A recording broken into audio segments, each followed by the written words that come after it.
Once you have the front disc brake kit installed, you need to safely and effectively get fluid to those new calipers. Let's install this dual reservoir master cylinder kit from Kaiser Willys.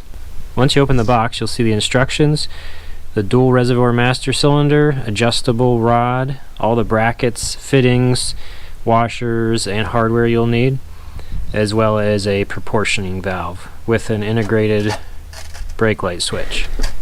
This is a stock single reservoir master cylinder on a Willys Jeep.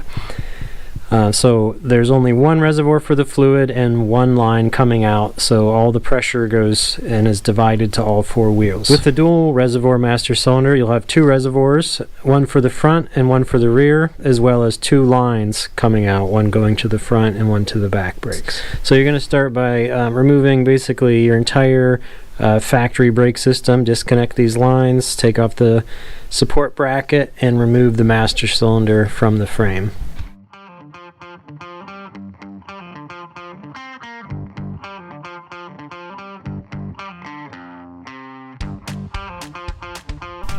Once you remove all your factory brake components, it's going to look about like this. If you have a CJ-2A, some of the webbing and supports look a little bit different. You'll want to get all your wires out of the way and bend your factory brake lines out of the way, because we're going to have to remove this stock master cylinder mount to allow room for the larger dual reservoir master. I installed the master cylinder onto the bracket just loosely with 2 bolts and the clutch prop rod or brace as well. They're just loose so it will slide, and set it in place so you have an idea where it's going to sit. That will show you how much of this you need to remove. Everyone I've seen online cuts the whole thing out. I'm going to mark it and remove as little as possible. You just need this bracket to sit tight against the frame and not contact anything over here. So as long as it's flat, you don't need to cut out any more of your frame than is absolutely necessary. I made my mark and removed the master cylinder. It's kind of hard to see, but right here is where it makes contact.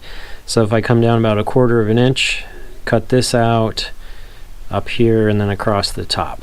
You can use whatever method is best for you, a little die grinder, plasma cutter, anything you want. Just this is only about it's less than 1/8 inch thick. It's not very heavy.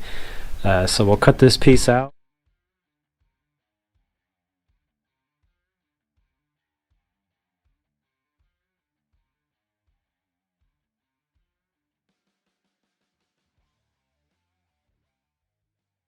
I cut a line across the bottom and then just notched about 1 inch up here, and then it's already cut away for when the factory bend was in place. Then I just scored the little spot welds across the top, and it looks like it's gonna just kind of pop out of here. So once you score those welds, if you bend it a few times, so it comes right out. So now I can clean this up, clean that up, and then if I ever want to go back to the stock setup, it's just a matter of a few welds, hit it with the flap disc, and it'll look completely original. Versus cutting this whole thing out. You could still do that, but I think it's going to be easier for me to weld that back in. Or I'm going to love this so much I'll never go back to original again. But that's just the way I did it. Your mileage may vary. So now that this is cut out, I'll smooth this off a little bit and test fit our master cylinder in place. Here's the final example of what I had to remove. So I removed that rectangular piece, and my tub, one of the hat channels protrudes beyond the edge of the frame a little bit, so I had to sand that down and get as close to the steering box as you can without touching it. The nut and washer are fine from what I can see, but I did have to get real close to the edge of the steering box. Here's what it looks like all mocked up. Now I have to mark it to drill. So there's 4 holes on the side of the frame. If you notice, I have marks down on the bottom. So we'll transfer those over to the outside of the frame. Sorry, I have to hold this up here while I'm talking. And we're going to drill from the outside inward. So that's going to there's no way with the stock engine that you can get a drill between the bell housing and the frame. So you just need to mark where the front edge of your bracket goes, and then we'll transfer the holes onto the other side. With a 1/8 inch drill bit and get the pilot started. Now I'm going to come here from the outside where I have a lot more room to work, and we'll drill this out to fit the 3/8 bolts.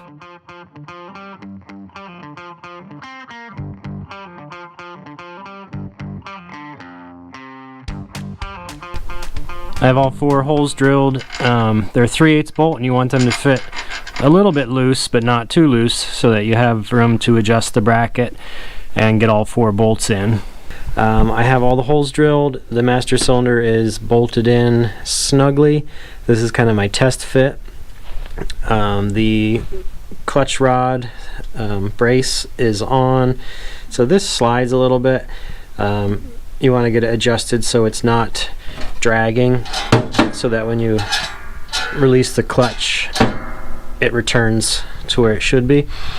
The most critical thing I've seen from the other documented installs of this kit are that you get full travel of the brake pedal, so that when you let off it returns all the way so your brakes don't drag, and when you push down it travels all the way to apply equal pressure to both chambers. One thing I noticed, if you use the original holes that come on this bracket, the master cylinder is out too far this way, so it doesn't line up with this pin, and when you depress the brake it hits the master cylinder lid and the corner of this bracket, and you only get about 2/3 of your pedal travel.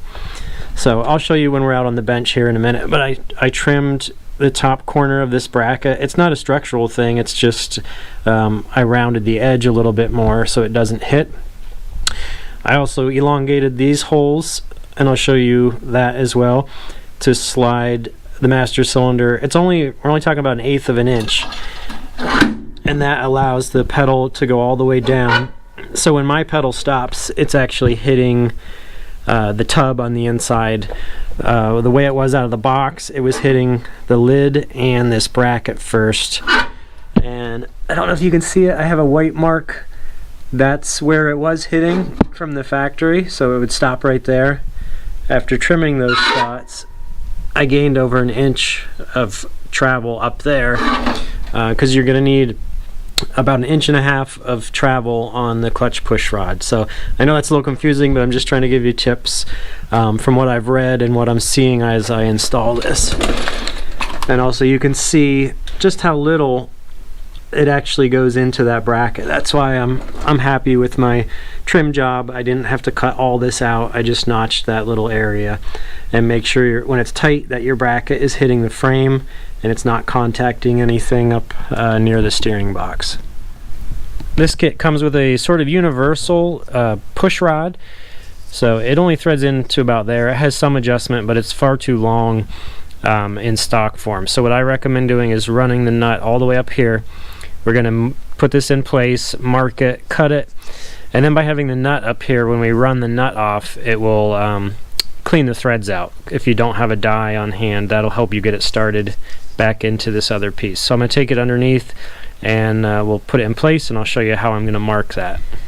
First thing you're going to want to do before you mark and cut your rod is ensure that the pedal is all the way up. So if you have new springs like I do, make sure they're pushed as far up as they can be, because you want to get the maximum amount of travel out of your pedal. So then I would put the eyelet on the pin on the brake lever, and the other piece push it all the way into the master cylinder, and that will show you at rest what your length needs to be. And you don't want to cut it so that it's completely tight. You're going to want to cut it a little short so that you have some adjustment. Because while we need to get full travel, we also need it to not be putting any pressure on the piston while we're not using the brakes. Once you get it where you want and you know you have the proper amount of adjustment, just mark it with whatever you can, like that. Then we'll pull it out and cut it. I would err on the side of being too long, because if you don't have enough adjustment, you can always pull it back out and trim a little bit off. You cannot go the other way. So Leave it a little bit long and trim as needed. My part is marked. I'm going to throw it in the vise and trim it off with a cutoff wheel. So here's our trimmed piece. I took a flap disc and rounded it off, and now since we left the nut on there, it comes off. It's just finger tight and should go right back on. And our other piece will thread together. Once it's all done and we know it's correct, I would recommend anti-seizing this when you tighten the lock nut down. That way when you have to make future adjustments, it's not an ordeal. So now I'm going to make this as short as it'll go, put it inside the vehicle, and then lengthen it out until I have the correct pedal free play. Everything's bolted in. We did a couple test runs and we have full travel. Everything seems good. So I'm going to pull it out. We're going to bench bleed the master, probably paint this bracket and deburr our holes and just kind of get it all buttoned up and ready for reassembly. Then the last step under here will be to hook up our lines, and then we'll start bleeding everything. A couple of things that I ran into that may be an issue for you as well are the pedal would contact this bracket and the top of the cap as it came down. We can't cut any off of this, but we can trim this back. So I took about 1/8 of an inch just with a flap wheel and just kind of eased this corner until it didn't hit anything. I also elongated these holes so I could slide the master cylinder. You can see how it's not centered in that hole. As I got it farther that way, I was able to clear the lid. And so from what I've read, that's the biggest problem is stuff hitting here and not giving you full pedal travel. So by moving to the left about 1/8 of an inch, I was able to clear that pedal on the corner of this bracket and on the cap. You do have to be careful you don't go so far that the alignment of the piston and the pedal become at too much of an angle. It's a round ball, so it has a little bit of forgiveness, but you can't go too steep on your angles. It's totally up to you. Most people recommend bench bleeding anytime you have a new master cylinder, just because it's so much easier to work with up here in the vise rather than underneath the vehicle, especially on a Willys where the master cylinder's under the floor. If you're fancy, you can make up little 5/16 pieces of brake line that pump right back into here. I don't have any 5/16 with me, so we're just going to put a little bit in here. The idea is just don't let it run out of fluid. Don't let it run dry. So as you're pumping it out, make sure you're keeping it refilled up in the reservoir. So just take anything you have and you're just going to push.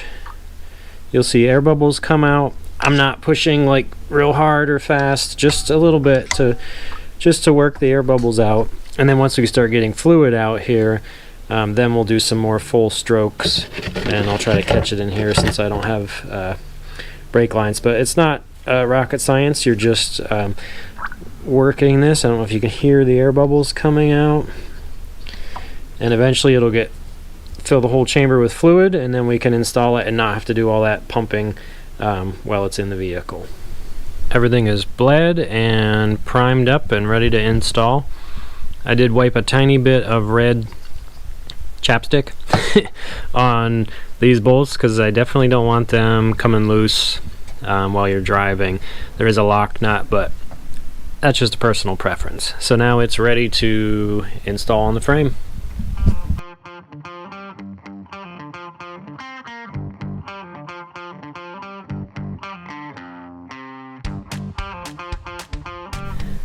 All that's left now is to hook up the brake lines. So I have little fittings in here. I'll show you them in a second. And the larger reservoir is in the back. That's for the front, and the smaller reservoir on the front of the master cylinder is for the rear brakes. So the brake lines are flip-flop. So we got to hook this one up front and this one in the rear, so they're kind of cross each other here, which is strange, but that's just the layout of the master cylinder. If your Jeep still has the stock L134 in it, the bell housing is right here, so you're not able to bend a normal brake line and come straight into the master cylinder. So that's where these little doodads come in handy. They'll go like this, and you can point them down or at an angle, and that'll allow you to easily get an open end wrench up here on that bolt and connect it to the master cylinder. So I'm going to go ahead and do that now, and I'll show you what it looks like. Here is the final product with the 90-degree banjo fittings installed. So you can see they come straight down. You can easily slip your wrench between the bell housing and the master cylinder. The larger reservoir is in the rear, so this is my front brake line. I was able to use the existing 3/16 line. I just bent it a little bit to go into this fitting, and the same way with the rear one. So if you're running this setup, your stock lines will work with just a little bit of bending. This view shows you approximately where it sits, and everything's plumbed in and ready to go. This is my stock front brake line, comes right up to the original flex hose. If you do the disc brake swap and the dual reservoir master cylinder, it comes with this very nice little proportioning valve. It's manually adjustable, and it has an integrated brake switch, so you can tie this right into your factory Willys brake switch. It comes with all the fittings that you need, and everything is labeled front, rear, in and out. What this does is it allows you to manually adjust the pressure to the front and to the rear. So your drum brakes are going to perform differently than the discs, so it's good to have this to dial in your braking pressure to each axle. The Jeep we're working on today has 4-wheel disc brakes, so I'm not going to run the proportioning valve. I found from my personal experience that just having equal pressure to all 4 wheels results in a nice, safe, and controlled straight stop. So that's personal decision. Do some testing of your own if you're running 4-wheel disc. The proportioning valve doesn't hurt anything. You can adjust it so it's equal, but I found for simplicity's sake with 4-wheel disc that personally I just run it without a valve. One thing to keep in mind when you install the new master cylinder kit, your pressure switch for the rear brake lights will no longer work because it's no longer there. So keep that in mind. Have a plan for that. If you run the proportioning valve that comes with the kit, it has an integrated brake light switch with a nice little plug. You would simply wire this in to your factory wires on your old master cylinder, and your rear brake lights would work. If you're like me and you have 4-wheel disc and you're not going to use the proportioning valve, I'm going to put in a mechanically actuated switch. So that's just one option, but just keep that in mind and have a plan for that before you order all your parts and get started. But if you have drum in the rear, I would definitely install that proportioning valve. Do some test drives on some gravel and see which axle stops first, and just manually adjust that so that it feels safe and stops in a controlled way. This install is done. My wife came out and helped me bleed the system. It went great. We have a nice firm pedal, got a little bit of air out, and I think it's good to go. I will update you once I drive it a little bit, but I wanted to talk about this install really quick. You're definitely going to cut stuff and you're going to drill stuff. You shouldn't have to weld or do anything like that, but like I said, this video isn't step 1, do this, step 2, do that, because it's going to be different. Each vehicle is a little different. The way my tub sat on there, I had to cut something that you might not, and where your cross member is mounted, you might have to cut something I did not. So go into this project knowing there's a little bit involved. It says here, consult a brake professional to check your work. These are your brakes. These are important. Make sure it's done properly, and test it in some place that's safe away from traffic, and check for leaks. Make sure everything works well.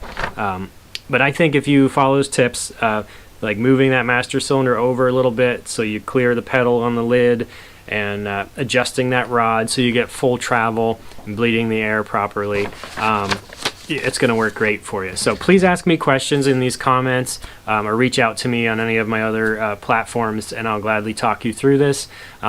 Get this part from Kaiser Willys. The link is in the description. Use my code at checkout, RedEyeGarage10, to save 10% on your order. And I hope you give it a shot and it works well for you. So stay tuned for performance test updates, and have a great day.